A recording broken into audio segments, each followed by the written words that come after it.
Worshipful masters, distinguished brethren and brethren all, provincial grand orators speaking once again with my monthly reflection upon our Masonic journey. And that really is where I'm going today, because I'm very grateful to our Assistant Provincial Grand Master, Martin Slocum, for his idea for this month's reflection. And he dropped me an email and he said, I'm pretty impressed with the landing of the Perseverance craft on Mars, and perhaps you'd like to use that as your theme for this month's address. He also said, I've no idea where that's going, beyond that I think it's a pretty incredible journey, and I'll leave it to you to work it out. So I have.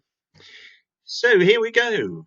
It is an absolutely amazing journey. And perhaps like me, you have also been stunned by these pictures from Mars.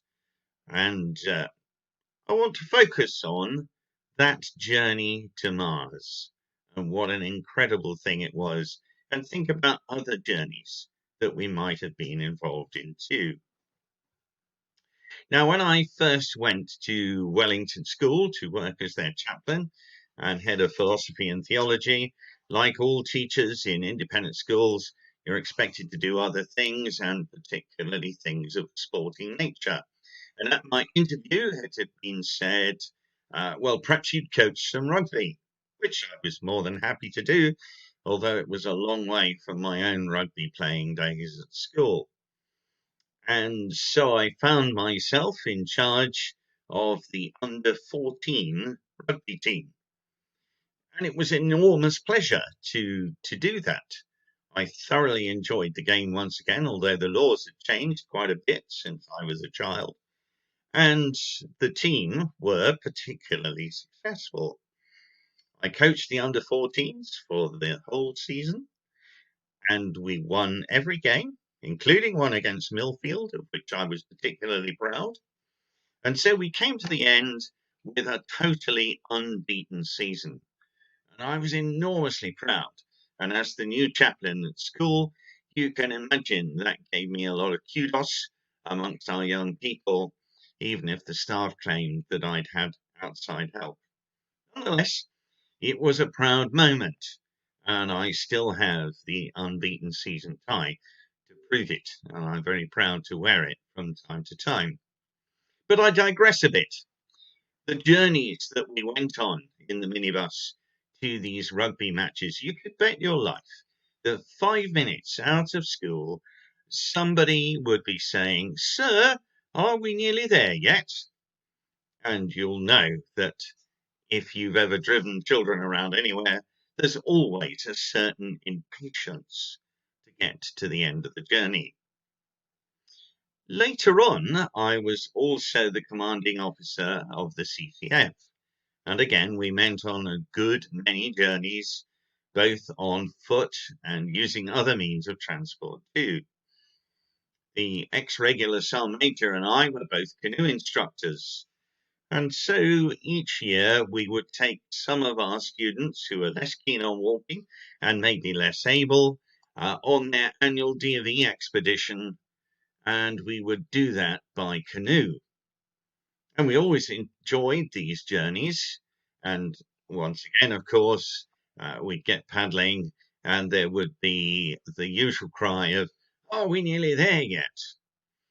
And there was a particular point in the river where the Sergeant Major would make us all stop and lie in the bottom of the boat and leave our paddles to one side and just lie and listen and be still and drift thoughtfully on the waters of the river. And he would say to our young people when we came to the next bend and needed to paddle again, now, there you are. What did you learn? What did you discover? And sometimes the journey and what we learn on it is as important as the moment of arriving. He was a tough, hard-bitten Sergeant Major who'd seen some pretty awful things in his service, but he still had time for the spiritual reflective moments of life. And I hope that a good many of our students took his thoughts to heart, because indeed he spoke a great truth. There is a real importance to the journey itself, and not just the moment of arriving. And actually, if you think about that in relation to our Masonic lives, that is also very true. And I'm going to just think about how that thought applies in our Masonic ceremonies. Now, if you consider each of the craft degrees, there is a certain element of journey in each one, and that's what the perambulation around the lodge is. It may only be a short journey, but actually a lot is discovered upon the way. So many important things that are the key to where we go when we do arrive.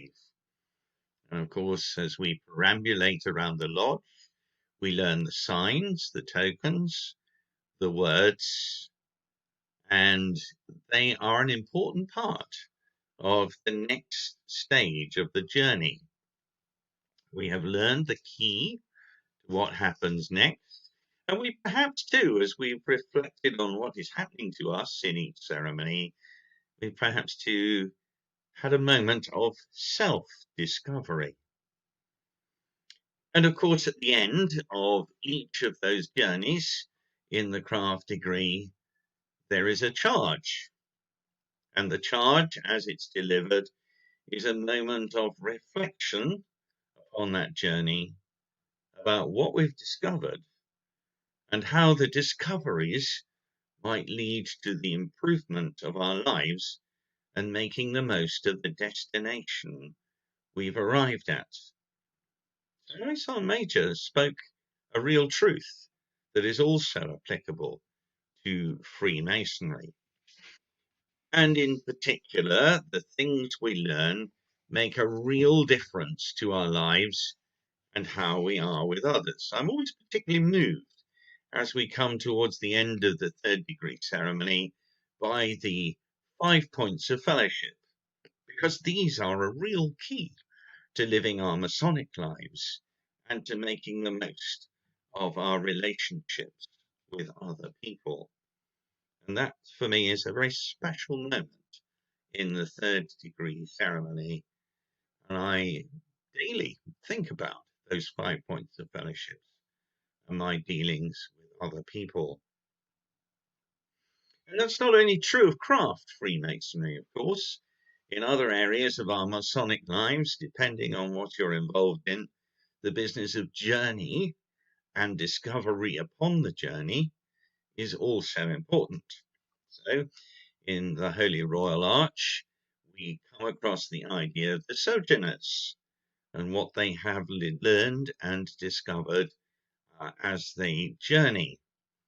And indeed, part of the questioning in that ceremony makes them reflect upon what they have learned on that journey. And then there's the Rose Croix. Again, the idea of pilgrimage or journey is an important part of that, and the things that have been learned as the ceremony moves on.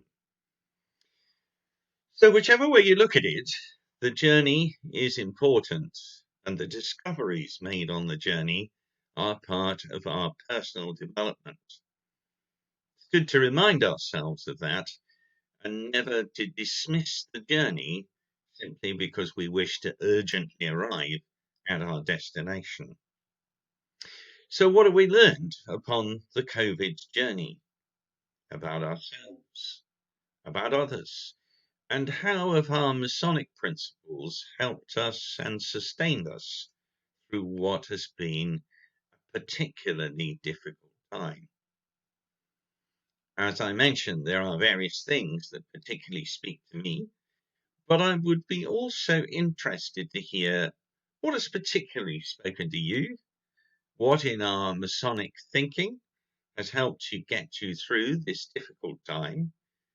And if you would like to share some of those thoughts with me, I would be most interested to hear them, not least because they might offer me a sense of direction for future orations. So I'm easily contacted through the website, and if you would like to do so, then I should be very pleased to hear from you and the things that have especially helped you as we have journeyed through this past year or so. So thank you once again for listening. Hope that's been interesting, and maybe when we next go back to lodge and can watch the ceremonies take place, we will once again just remember that the journey of discovery is an important part of the development of the Masonic life. Bless you all.